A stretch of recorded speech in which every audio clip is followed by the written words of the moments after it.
Welcome to the Adoption Show, where every week we shine a light on the incredible journey of shelter dogs and the heroes helping them find their forever home. Across the country, we meet thousands of dogs waiting for a second chance. Here, we meet the dedicated individuals and organizations making that possible. Join us as we explore heartwarming stories of hope, resilience, and the unbreakable bond between humans and their canine companions. This is more than just a show, it's a movement, and together we can make a difference, one adoption at a time. You ready, guys? Let's go!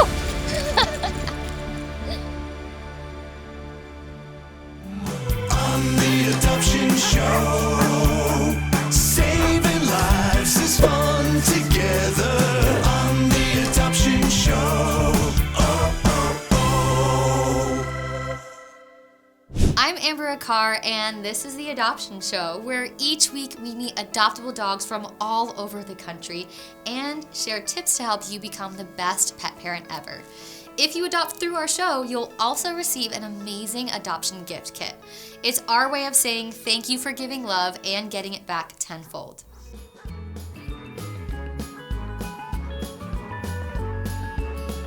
Serb's journey began in December 2022 when he arrived at the Arizona Animal Welfare League as a shy and frightened stray after being found by one of AAWL's volunteers. While not much is known about where Serb came from, we do know that he has blossomed since those first few months in the shelter. He started off as a scared pup who thought the world was working against him and is now infamous for his one-of-a-kind smile. Serb takes time to warm up to new people, but once you are in his circle of trust, the snuggles are endless. Serb hopes that after over 950 days of waiting to be adopted, his forever family might finally bring him home. Ghost is a 7-year-old neutered male who is as handsome as they come. He's the ultimate cuddle buddy and playmate. He's full of youthful energy and is very athletic. He's always up for a game of tug or a nice long walk. Ghost can initially be timid with new people, but he quickly loves making new friends. He's an affectionate and loyal dog, and an ideal companion for anyone seeking a best friend. While Ghost does love living an active lifestyle, he can also settle in and be a major couch potato and enjoys curling up and snuggling. Come meet this big guy and see for yourself how he wins the hearts of everyone who meets him. Meet Simon, a 2-year-old deaf terrier mixed with a goofy grin and a heart full of love. Simon lives life full of joy, snuggles, and likes to live life in the fast lane with his zoomies. At 63 pounds, he's the perfect size for couch cuddles and backyard adventures. He'll flag you down for treats and lean in for affection like an old friend. Simon is sweet, quirky, and looking for a calm home, ideally with teens and adults who understand he may startle easily due to his deafness. But once he trusts you, he's your loyal walking buddy, your snack time sidekick, and your everyday sunshine. And let a little love change both your lives. Toupee is an independent boy who's not clingy, but he absolutely does enjoy hanging out with his favorite people with a good play session. He has a big goofy side and is sure to put a smile on your face and make you laugh out loud. He's a grown-up somewhere between 5 and 6 years old. He has some really nice dog skills. He walks nicely on a leash. He takes treats gently and can sit like a boss. He loves to be adventurous and go out for nice long walks and play on our agility equipment. He's available for adoption at Bay Area Pet Adoptions, located in San Leon, Texas. Pete is estimated to be about 10 months old and 23 pounds. He's full of puppy energy and loves to play, loves other dogs, and loves people. Pete's favorite activities are playing with his soccer ball, playing with the toys inside his kennel, or being very cooperative for pictures that we try to take of him at the shelter. His puppy energy and his funny personality are something we can't stop laughing about at our shelter. And look at those ears. How could you not love this face? Pete is ready for his forever home, up to date on shots, already neutered, and is microchipped. He shouldn't be spending his puppy life at a shelter. Please consider adopting Pete today.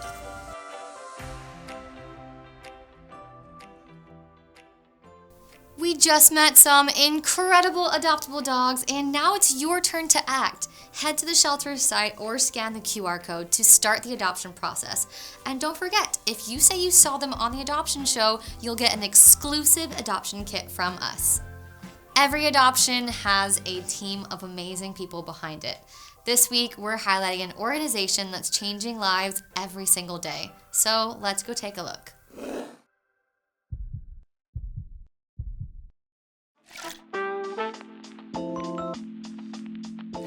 Hi, I'm Amber Ricard, and today we're at the Animal Care Center of New York City to see how they help dogs get adopted. So let's go check it out. So you can see all of their amazing dogs. This is so cute. You can look up dogs where you live, and wait a second. What is this?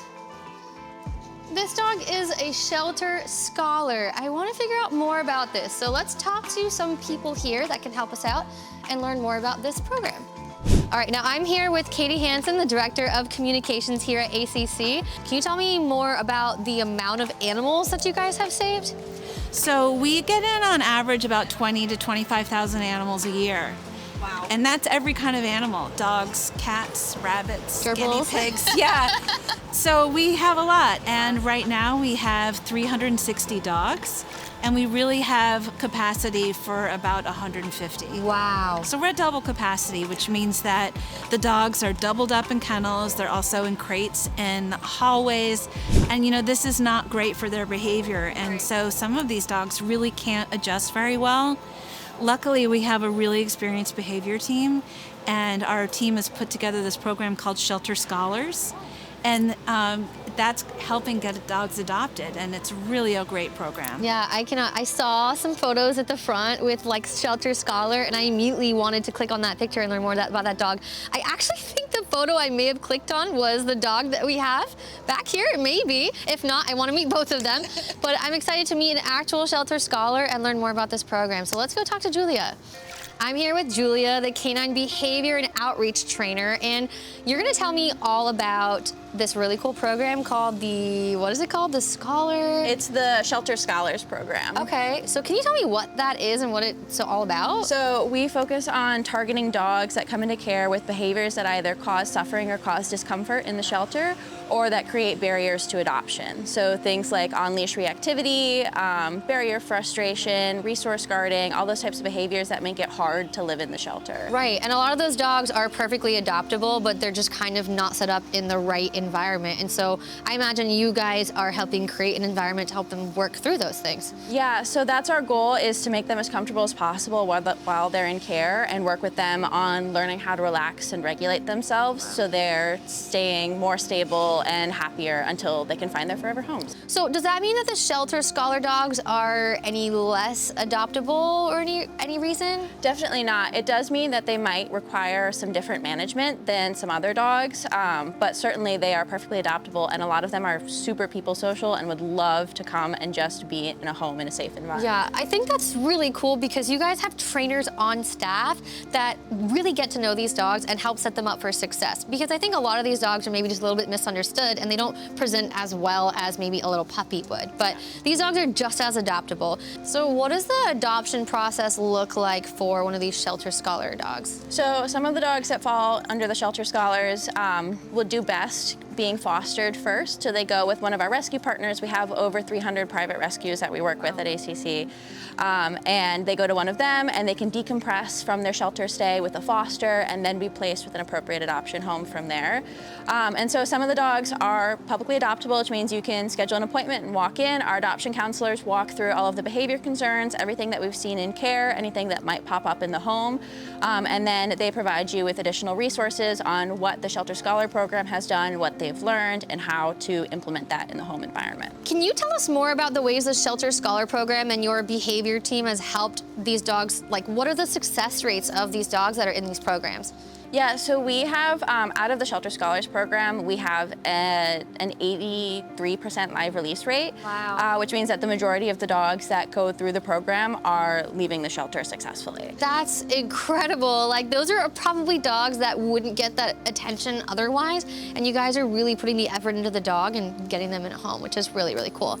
Are there any ways that you guys are hoping to expand this program, or the way that your behavior team is involved with all these dogs here? It's so cool you guys have so many trainers on staff, but are there any ways you're hoping to continue that and branch out? So we are really hoping to feature our dogs more. That's why we're starting some more media campaigns. We're hoping to get a YouTube up and running with all of our shelter scholars to feature all the skills they've learned. We're hoping to provide further resources to adopters and more ways that they are better equipped to take home these animals. And we're also hoping to send trainers into foster homes to work with the dogs that are in foster and help them be more adoptable. I've literally never heard of that before, and that's like something I feel like every single shelter, every single like rescue, we need to be doing more of that so that these dogs are set up for success. And it's crazy you guys have found a way to not only help these long-staying dogs or dogs that might need extra training, but you've also found ways to support foster parents too. Like, that's so, so cool. Can we meet one of the scholars? Absolutely. All right, because I think I see one over here. Let's check him out. This is Sebastian, right? Yes. Oh my gosh, I'm obsessed with you. I don't know how you've not been adopted yet, and he's a shelter scholar dog? He is, yeah. He just has big feelings about seeing dogs on leash sometimes, and so we work with him on looking at them and looking back at us. That's amazing. I mean, I know that like people sometimes see that and they get intimidated by it, and so it's really cool to see how you guys are not only training the dog, but then again, you follow up and you follow through to help people who are interested in adopting him. And I can testify that he is an incredible, incredible, adorable dog. So a very well-behaved boy. So what are you hoping that potential adopters and people really learning more about the programs you guys have here, what are you hoping they'll take from this? Really hoping that we can expand people's idea of what a good dog is, and that just because a dog has some kind of behavior concern or something that they need help working through doesn't mean that they aren't going to be a good companion. Yeah. It's really amazing what you guys are doing here, and I really appreciate you taking the time to tell us more about this, and I hope that all of these dogs find amazing homes, and thanks to you guys, you know, you get to help make that happen. So thanks for talking with me today. Thank you for coming out. And thank you, Sebastian. Thank you. He's a good boy. Thank you for helping us out. Yeah, thank you. He's a good boy. It's been amazing to be here at the animal care centers in New York City to learn all about their innovative programs like the Shelter Scholar Program, the Behavior Team, and so many other ways that they help over 15,000 dogs a year. I love seeing places like this that really prioritize keeping dogs in their lifelong home forever. Pet hunger is a silent crisis. PetSmart Charities addresses this head on by supporting initiatives that provide meals to pets in need and ensuring that no pet goes hungry. I'm here with Miranda Hitchcock, the co-founder of Every Dog Behavior and Training in Austin, Texas. Now, I know that you guys specialize in behavior and training, so many things we can talk about, but this is the adoption show. And so how would you suggest a person who's thinking about adopting a dog, what are the first things you would suggest to them to do before potentially they adopt a dog? Most important thing for folks to do is really think about what kind of dog they're looking for, right? Not the breed, but what life do they want to have? And also think about what kinds of needs they have for their dog, whether they're looking for a service dog or an emotional support dog, whether they're going to be living in an apartment, maybe they're moving a lot. All these things are going to tell you what kinds of behaviors you need for your dog to be able to tolerate and live with. So I think the most important thing is, instead of people think, I want a small dog or I want a white dog or all the way it looks, Yeah, it's thinking about what life do I want to have with my dog? Do I want to be able to go out to a patio restaurant somewhere? What are the things that are important to me? And that way you can find a dog who ideally can fit into at least some parts of that life with you. So what do you suggest for people that maybe brought a dog home, they're either in the honeymoon phase or they're realizing really quickly that that phase is over? Like, what's the next step for these people? So sometimes it's a matter of just making sure you get some things set up and taking it really slow. So generally we recommend, if you've just adopted this dog, give it a few days before you start taking them to a rave. Or having your whole family over. Exactly.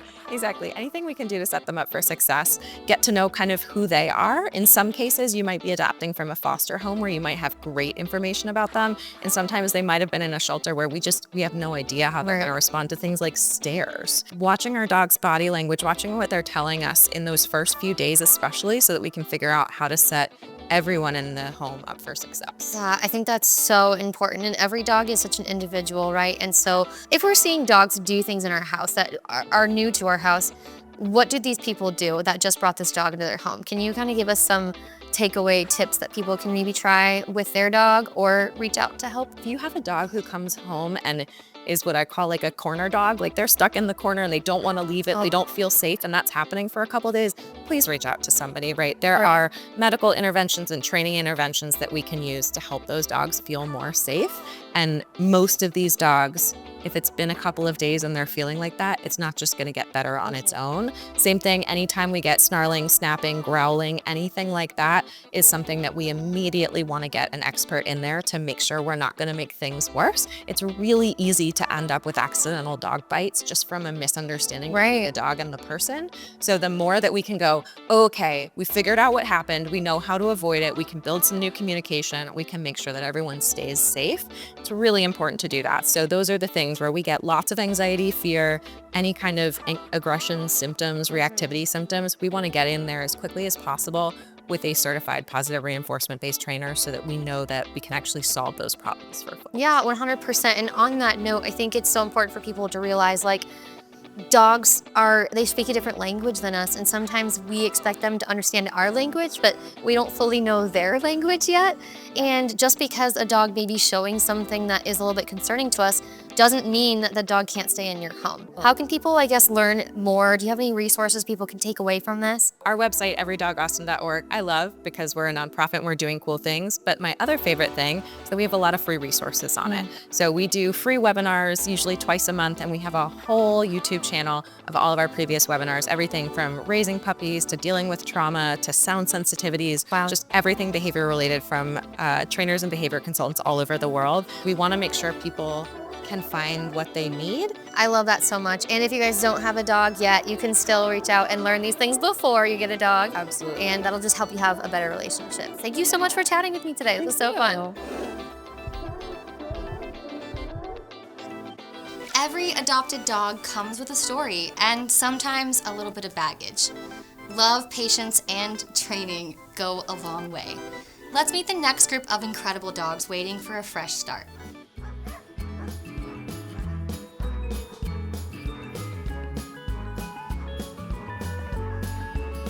Brock is a handsome pup who is as sweet and playful as he is charming. This 2.5-year-old boy has moved around a lot in his short life and is now on the hunt for his forever family. He's a fantastic addition to any active household, whether it's an adventurous couple, an outdoorsy family, or anyone seeking a hiking or running buddy. Eager to please and incredibly treat-motivated, Brock is quick to pick up new obedience skills and tricks. Since he's still figuring out how to handle his excitement, he'd thrive best in a home with experienced dog owners who can keep up with his lively spirit. Head over to ehrdogs.org and mention Brock by name when you apply.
Nola Lady is a 4-year-old bundle of love and energy who's been waiting far too long for a family to call her own. She's the kind of dog who lights up a room with her happy spirit and wins over everyone she meets with her loving nature. This sweetheart adores water. Splash pads, kiddie pools, sprinklers, you name it. Her tail wags a mile a minute from the moment she hears water running. She's been waiting patiently at our shelter for months, and not because she isn't amazing. She's a hidden gem just waiting for the right person to give her a chance. If you are interested in giving this girl the home she deserves, come meet her at the North Shore Humane Society or check out our website to apply for adoption. We would like to introduce Lucy. Lucy is a sweet senior who's available for adoption at San Diego Humane Society. Lucy is resilient and gentle and loves spending time with her people. She walks beautifully on leash, and even though she may be missing an eye, she doesn't let that slow her down one bit. She's so sweet and she has a heart full of love she's just waiting to share with someone special. Lucy can't wait to find a home where she can feel safe, cherished, and rest easy. If you're looking for a loving and loyal companion who will steal your heart with one look, Lucy can't wait to meet you. Did your heart melt? I think my heart melted. So if you're ready to meet your match, now's the time. Let's learn how to make the adoption stick with this week's Adoption A to Z. ID tags and microchips. Every adopted dog should wear a collar with an ID and be microchipped. It's honestly the best way to be reunited if they get lost. Keep your contact info current and always have a tag on, even indoors, just in case. Another thing you might consider is a GPS collar. These oftentimes can give you the speediest way to recover your lost pet.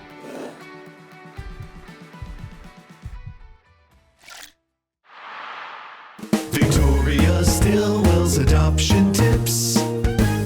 Here's a tip. The most important cue you can teach your puppy or adult dog is to come when called. Make sure that whenever your dog comes to you, whether you call it or not, that you're the source of great things such as praise, play, petting, food, or toys. When you adopt through the adoption show, the tail wags are not the only reward. Here's what you'll receive as our way of saying thank you for adopting. Adopt a dog through the adoption show and receive an exclusive welcome kit. When you open your heart and home to a rescue dog through the adoption show, you'll receive an incredible adoption package designed to support you and your new furry friend. Buy Series 3, Smart Dog Collar. Stay connected with your pet through real-time GPS tracking, activity monitoring, and health insights. This top-rated collar ensures your dog's safety and well-being. And a 1-year subscription to Dog TV. Provide your dog with engaging, scientifically designed content to keep them relaxed and entertained when you're away. This exceptional package is our way of saying thank you for choosing to adopt and making a difference in a dog's life. It's normal to feel a little bit unsure before you adopt, and trust me, you're not alone. That's why we created Adoption FAQ to give you the knowledge and peace of mind you need. So let's go see what Dr. Courtney Campbell has to say. We're here with Dr. Courtney Campbell to ask him the top adoption questions. So, what are the most important factors to consider when adopting a new pet? It's all about your lifestyle. That's the most important thing. Adoption is forever, and your pet is going to be your family member. So think about how you want to spend time together. Do you have time for playtime, walks, and snuggles? Do you have allergies? These are some of the keys to thinking about adopting a pet into a new home is how do you want to spend time with your new family member? That's right, keeping them home forever. There we go. Hi, new pet parent. I'm Dr. Renee Schmid with Pet Poison Helpline, and I'm here to give you an essential tip to help with your new pet. Monitor pest control measures. Rodenticides, insecticides, these both pose significant risk to dogs. If you must use these products, place them in areas completely inaccessible to your pet. Consider pet-safe alternatives, and always follow the manufacturer's instructions to minimize potential hazards. Adoption changes everything. If one of today's pups made you smile, maybe go meet them in person, scan the QR code, or visit the shelter site. Your gift from us is just the beginning. Thank you for watching, and we'll be back next week with more dogs, more stories, more love, only on The Adoption Show. Together on The Adoption Show.